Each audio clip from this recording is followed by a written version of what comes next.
ఈ చీర కట్టు, ఈ సంస్కృతి, ఆహా! మా అమ్మ ఎక్కడున్నా ఇప్పుడు మా అమ్మ మీలో కనిపిస్తుంది. మా అమ్మ ప్రతి అమ్మలో మా అమ్మ కనిపిస్తుంది. ఈరోజు నాకు ఇవాళ తల్లి లేదు అని చెప్పుకోను. మరి మీరు మాతృమూర్తి, మీ బిడ్డలకు ఎందుకు ఇవ్వటం లేదు స్ఫూర్తి? మీ తర్వాతి తరం నిలబెట్టాలి కదా వంశకీర్తి. మన సంస్కృతిని ఎందుకు చేయరు వ్యాప్తి? సార్ నేనేదో మాట్లాడుతాను అనుకోవద్దు, జాస్తి మాట్లాడకపోతే మీ వాళ్ళు నాకు చేస్తారు శాస్తి.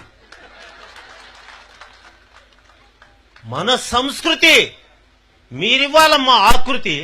స్త్రీ అంటేనే ప్రకృతి, స్త్రీ లేకపోతే మగవాడు వికృతి.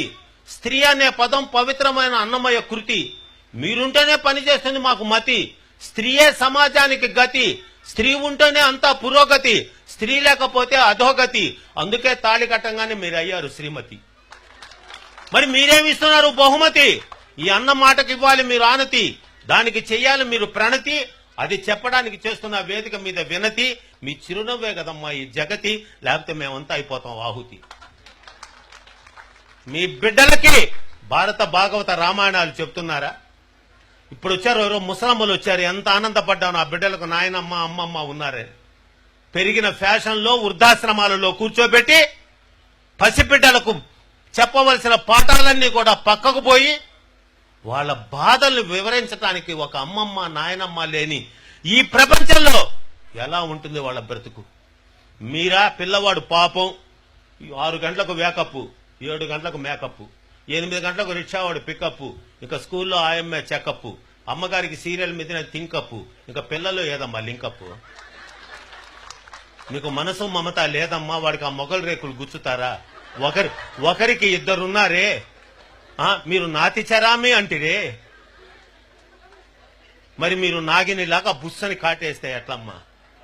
మీరు నేర్పించాలి. ఇందాక ఒక పిల్లోడు మా పక్కన కూర్చున్నాడు సార్, నిజంగా చిన్న పిల్లోడైనా వాడికి నమస్కారం చేయాలనుకున్నా. వాడు విశ్వనాథరామ పద్యాలు చెప్పాడు సార్. ఐ నెవర్ ఎక్స్పెక్టెడ్, నేను ఊహించలా. ఆ బిడ్డ 2 పద్యాలు చెప్తే పరవశించిపోయా. చేత వెన్న ముద్ద చెంగల్వ పూదండ బంగారు మొలతాడు పట్టుగట్టి ఏవే పద్యాలు. తమ తమ నెలవులు తప్పిన తమ మిత్రుల శత్రువులౌట తథ్యము సుమతి. తెప్పలుగా చెరువు నిండిన కప్పలు 10,000 చేరు గదరా సుమతి.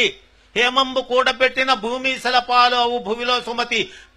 చీమలు పెట్టిన పుట్టలు పాములు కెరుకైనట్లు పామరునుందగాని ఎవరు చెప్తున్నారు? ఎక్కడ మాట్లాడుతున్నారు? భారత భాగవత రామాయణాల ఔపోసన, అది హిందూ సాంప్రదాయ ఆరాధన. నేటి బిడ్డలకు లేదని ఆవేదన. మరి మీరు అందరూ అర్థం చేసుకోరే నా వేదన. పసిబిడ్డకు చేయాలి బోధన, దాని మీద చేయాలి సాధన. అప్పుడు తెలుస్తుంది తల్లిదండ్రుల యొక్క ఆస్వాదన. అది వాళ్ళకు సరి అయినటువంటి లాలన. అప్పుడు ఉంటుంది వాళ్ళ పాలన. ముసలోళ్ళం మేము ఉంటాం ఓ మూలన.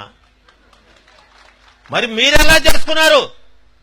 మీరు ఆ భావుకత బిడ్డలకు నేర్పించాల్సిన బాధ్యత తల్లి మీ మీద ఆధారపడింది. తల్లే తొలి గురువు, బిడ్డకు ఆమె వెయ్యాలి దరువు. ఆ తల్లి సంస్కృతి వల్లనే బిడ్డ నిలబెడతారు పరువు. మరి బిడ్డ మీరు ఎందుకు అవుతున్నాడు బరువు? బిడ్డకు ఆ పద్యాలు ఎందుకు అవుతున్నాయి కరువు? ఆ బిడ్డలకు మీరు ఎందుకు వేయటం లేదు ఎరువు? అట్లా వేయకపోతే వాడి భవిష్యత్తు కన్నీటి చెరువు, పోతుంది వంశ పరువు. ఎందుకంటే మహిళా స్వరూపిణి. మగవాళ్ళ మాకేందమ్మా, ఒక్క శ్రీరామనవమి, ఒక్క వినాయక చవితి, ఒక్క కృష్ణాష్టమి. మరి నీకు నవరాత్రులు. ఆహా, 9 రోజులు ఆడబిడ్డకి ప్రపంచమంతా ఘనంగా అమ్మా అని నోరారా పిలుస్తూ 9 రోజులు అమ్మను సేవిస్తున్నారంటే స్త్రీ యొక్క విలువను అర్థం చేసుకున్నాము. మేము స్వామి పాత సినిమాలు చూసి మేము మారాం. పాండురంగ మహోత్సవం సినిమాకి వెళ్ళే స్వామి, ఆ పుండరీకుడు అర్ధరాత్రి పూట తల్లిదండ్రులను దొంగని చేసి ఇంటి నుంచి తరివేస్తే కాముకుడై కళ్ళు మూసుకోపోయి గంగా యమున సరస్వతిని అవమానిస్తే మునీశ్వరుని కాళ్లతో కొట్టబోతే 2 కాళ్లు పోయినప్పుడు మునీశ్వరుడు చెప్పాడు, నీ తల్లిదండ్రులు ఆశీర్వదిస్తేనే నీ కాళ్ళు వస్తాయి. అప్పుడు అన్నా రామారావు గారు, మారిపోతినమ్మా నా గతి నెరిగితినమ్మా, మీ మాట దాటనమ్మ ఒక మారు కనరమ్మా, మాతా పిత పాద సేవే మాధవ సేవేయని మరువనమ్మా, నన్ను మన్నింపగరారమ్మా అమ్మా అమ్మా. 7వ తరగతి చదువుతున్నా, థియేటర్లో పెద్దగా ఏడ్చేశాను. ఆ రోజే ప్రణామం చేసుకున్నా, నేను పెరిగి పెద్ద నా తల్లిదండ్రులకు సేవ చేసుకోవాలి. చేసుకున్నా. అయితే నేను సేవ చేశానంటే అది సొంత డబ్బు అవుతుంది. నా